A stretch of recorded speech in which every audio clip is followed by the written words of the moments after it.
How to remove your VK account on Facebook Mobile. Hello guys, in today's video I'm gonna show you how to remove your VK account on Facebook Mobile. First thing, go to Facebook and now click these three lines in the top corner and go down.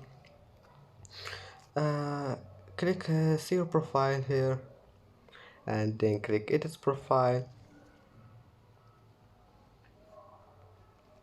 and here you will find links and you will find edit. Click on it and then go to your VK user and you will find remove. Click on it and then just save it,